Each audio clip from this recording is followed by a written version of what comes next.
प्रतीत होता है इतनी पराजय से आपका मन नहीं भरा है। मेरे तपोबल का और प्रहार सहन करना चाहते हैं। यदि मेरे पुत्र शुक्राचार्य के प्रति मेरी ममता सच्ची है, मेरा प्रेम निश्चल है, तो एक मां अपनी ममता का आह्वान करती है कि लक्ष्मी नारायण का ये पाश भी यहां पहुंचने से पहले ही कट जाए।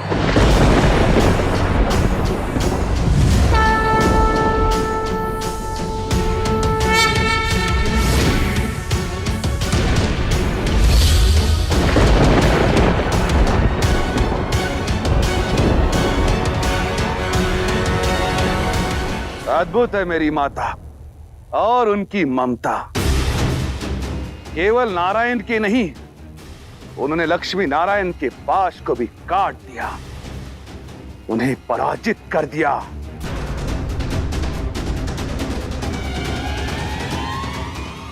अब उनके पास आश्रम से लौटने के अतिरिक्त कोई विकल्प नहीं।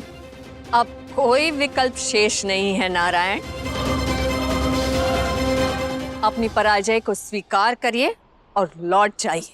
धर्म और संतुलन के मार्ग से पीछे हटने का विकल्प ना हमारे पास कल था, ना आज है और ना ही कभी भी होगा।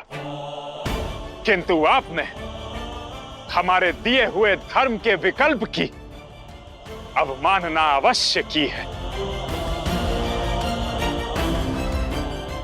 काव्य माता, हमारे समझाने पर भी पाप की रक्षा के लिए आपने पुण्य तपोबल को धर्म के विरुद्ध उपयोग किया है।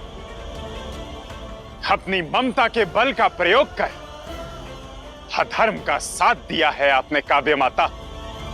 यदि इतने ही पाप किए हैं मैंने, तो लक्ष्मी नारायण मेरे सामने विवश क्यों है? उठाइए अपना सुदर्शन चक्र और हटा दीजिए मुझे आपके धर्म के मार्ग से। मैंने वही किया जो मेरी ममता ने कहा। फिर संसार चाहे उसे अधर्म कहे या अनुचित, आप वही कीजिए जो आपके लिए उचित हो। उठाइए अपना सुदर्शन चक्र।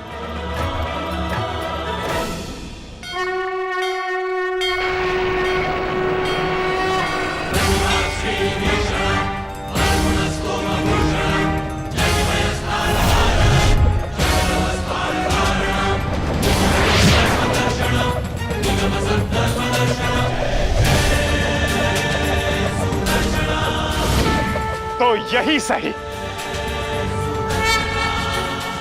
पाप के नाश के लिए, अधर्म के विनाश के लिए हो रहे इस धर्म यज्ञ में आहुति देने के लिए सज्ज हो जाइए।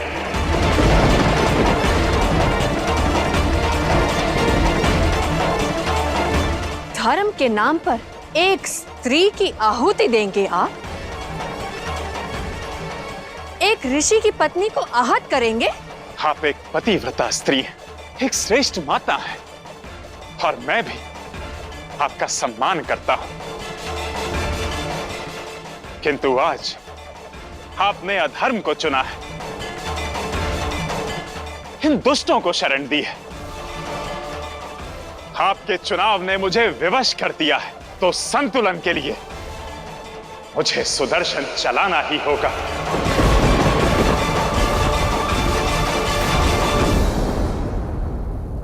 किंतु अंतिम अवसर सबको दिया जाता है, इसलिए मैं आपको भी एक अवसर देता हूं। मेरी विनती मान जाइए काव्य माता। देवताओं की मूर्छा तोड़कर इन्हें मुक्त कर दीजिए और असुरों के सिर से अपना आंचल हटा लीजिए। लौट आइए धर्म के पथ पर काव्य माता, अन्यथा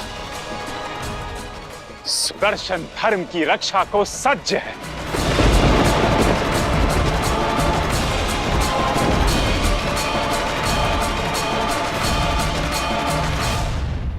क्या हुआ गुरुदेव? आपके मुख पर ये चिंता कैसी? आपने ही तो कहा था कि काव्य माता के तपोबल के आगे लक्ष्मी नारायण का प्रेम बल नहीं टिक पाएगा।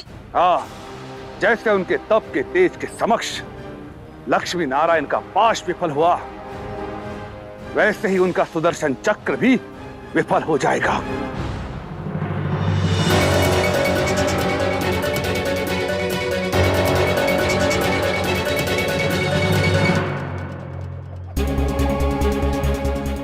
चिंता ना करो पुत्र, मेरे होते हुए आपको कोई हानि नहीं पहुंचा सकता।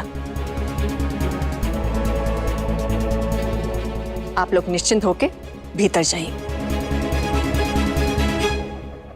सावधान काव्य माता, जिस तपोबल, पत्नी धर्म और ममता की शक्ति का अभिमान है आपको,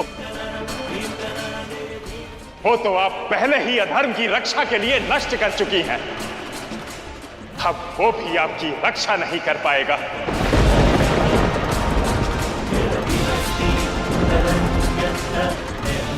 अब अधर्म का साथ मत दीजिए काव्य माता, रुक जाइए।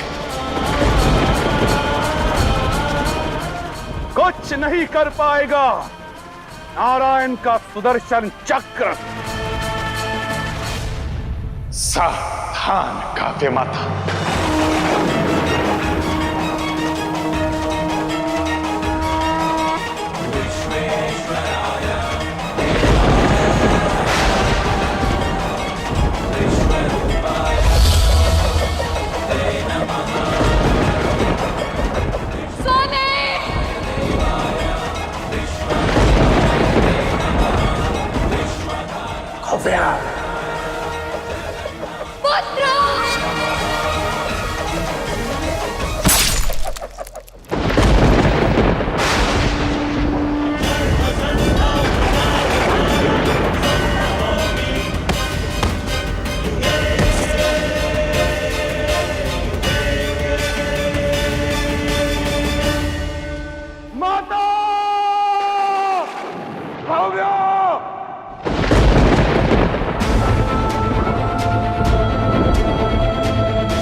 सावधान किया था मैंने, रोका भी था, आप पर प्रहार नहीं करना चाहता था काव्या माता, किंतु आपको आपके भूल से, आपके पापों से मुक्त कराना भी आवश्यक था। यही धर्म की पुकार थी।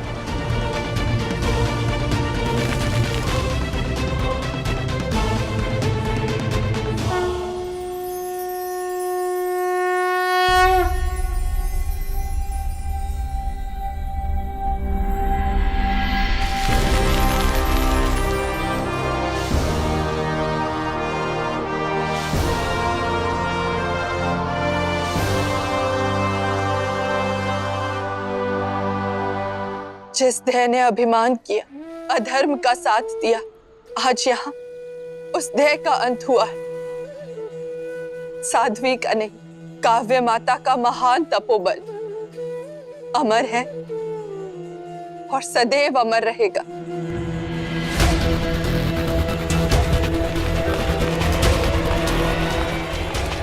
देवो, चलो पकड़ते इन असुरों को और बंदी बनाते।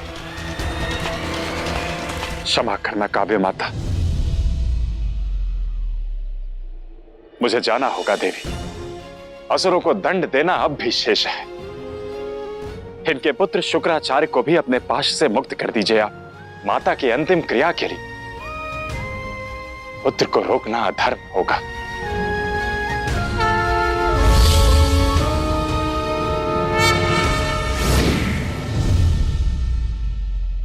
माता, मेरी माता,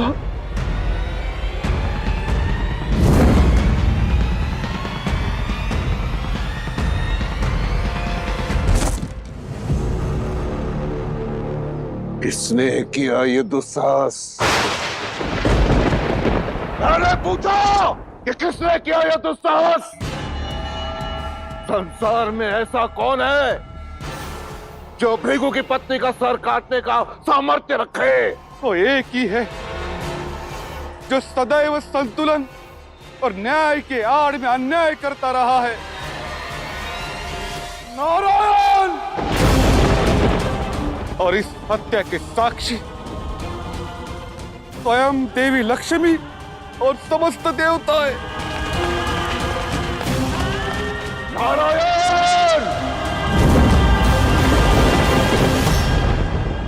कहा था ना बलि, अपने कर्म और काल से कोई नहीं बच सकता।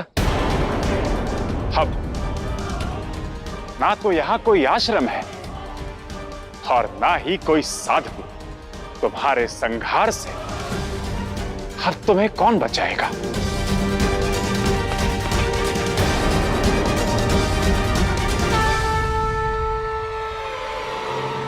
नारायण!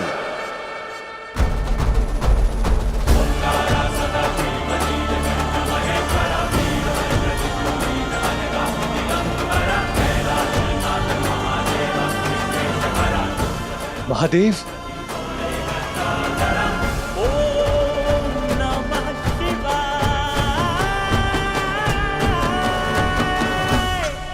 आराध्य, आप यहां आए? हाँ नारायण, मैं यहां धर्म के मार्ग में बाधा बनने के लिए नहीं आया हूं।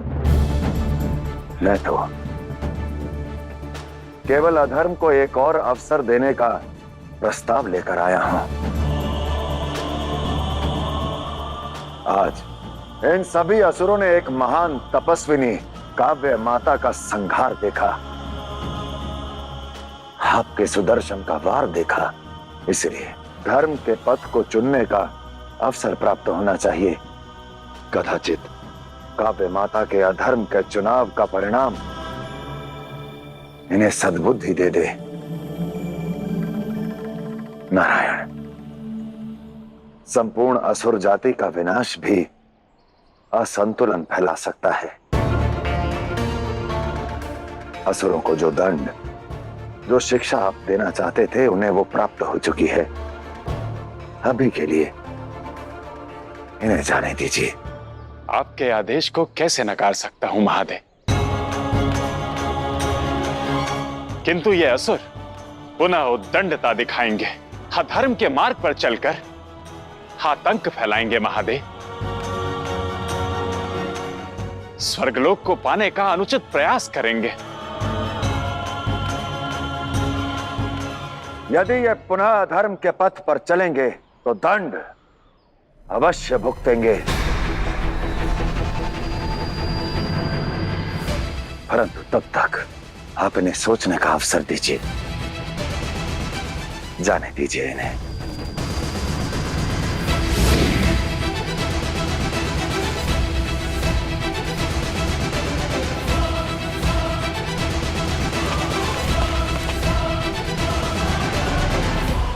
ये आपने उचित नहीं किया।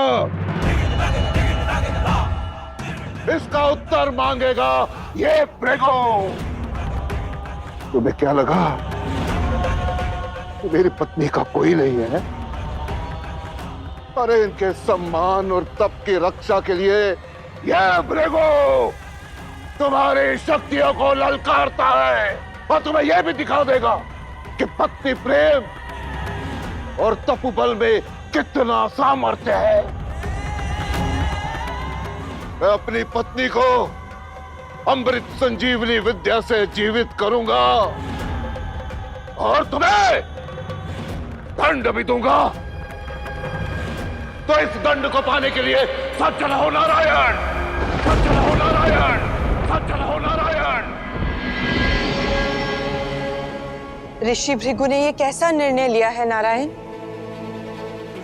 अब क्या होगा?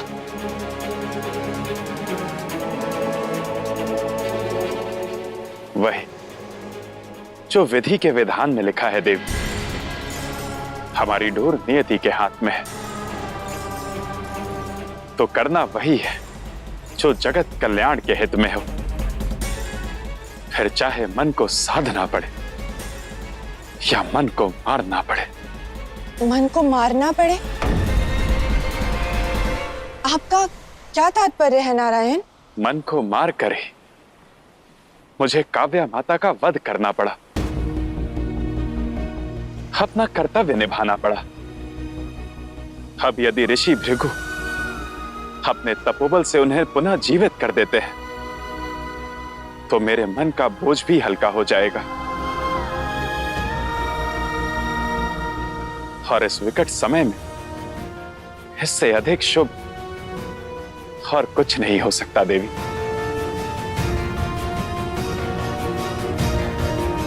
किंतु नारायण,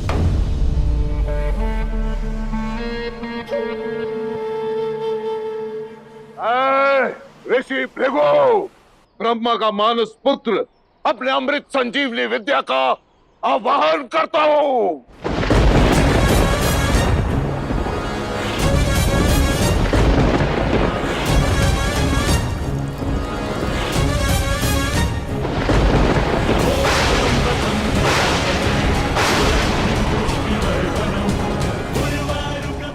और इस संजीवनी विद्या को आदेश देता हूं कि इसी क्षण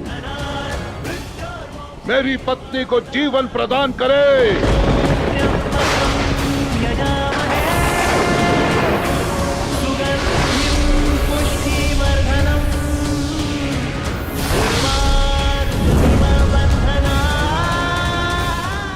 और मैं आदेश देता हूं इस क्षण मेरी पत्नी का जीवन फिर से लौट आए।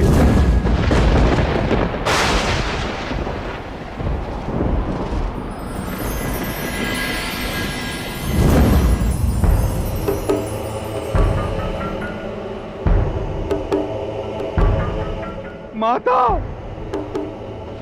आप जीवित हो गई माता, आप लौट आई। पिताश्री का तपोबल सफल हुआ माता।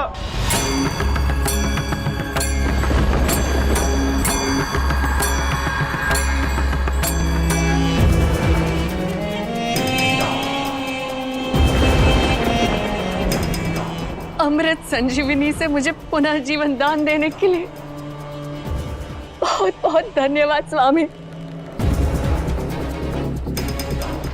आपने मुझे नहीं, मेरे विश्वास को भी पुनर्जन्म दिया है। एक स्त्री का पतिव्रता धर्म इस संसार में सबसे अधिक बलवान होता है। नारायण के सुदर्शन चक्र से भी अधिक बलवान।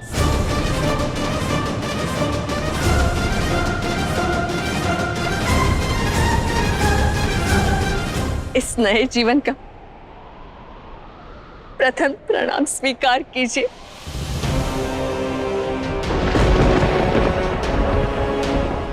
सदा आशीर्वाद देना है तो मेरी इच्छा अनुसार दीजिए। इच्छा अनुसार? क्या इच्छा है आपकी? प्रतिशोध।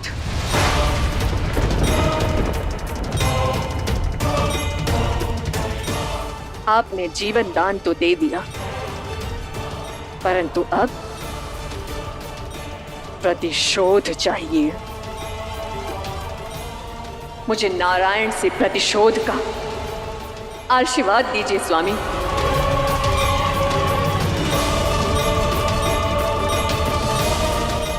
एक तपस्विनी के तपोबल का अपमान किया है, एक मां की ममता को लहूलुहान किया है, एक स्त्री के पतिव्रता पर प्रश्न चिन्ह उठाया है।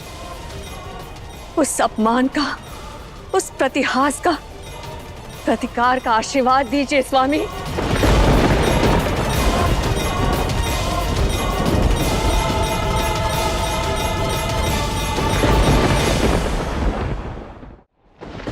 माता, आशीर्वाद व्यर्थ मत कीजिए। आप में प्राण फूंकने के पूर्व ही पिताश्री भृगु ने नारायण के दुस्साहस के लिए उन्हें दंड देने का प्रण ले लिया है। मेरी भी यही इच्छा है।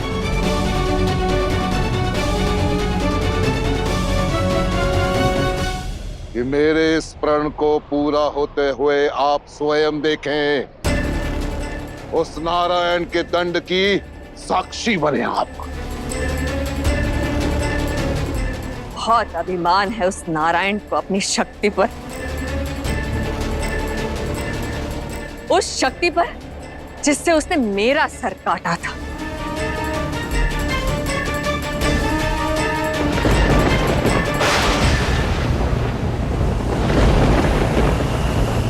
अब मैं अपनी पतिव्रता शक्ति से अपने पति महान तपस्वी ऋषि भृगु की शक्ति को नई ऊर्जा दूंगी।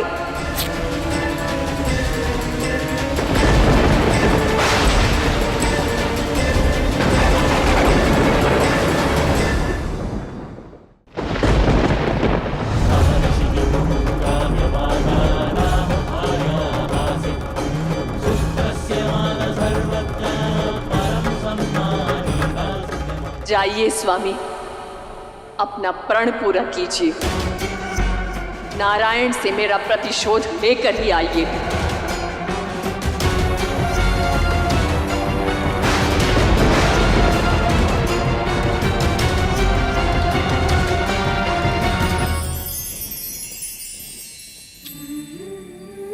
आज, अभी, इसी क्षण मनुष्य को जो कुछ भी चाहिए वो इसी तीव्रता के साथ चाहता है, और इसी इच्छा पूर्ति की चाह में वो कभी कभी समय की चाल भूल जाता है। बीज बोने के पश्चात एक किसान अंकुर फूटने की राह देखता है, ठीक उसी प्रकार हमें भी कर्म करने के पश्चात फल के मिलने का मार्ग ताकना पड़ता है। इसीलिए हमें केवल अपने कर्मों पर ध्यान केंद्रित करने की आवश्यकता है। फल की निरार्थक चिंता किए बिना कर्मों पे मन लगाओगे, तभी जीवन में सुख का वैकुंठ पाओगे।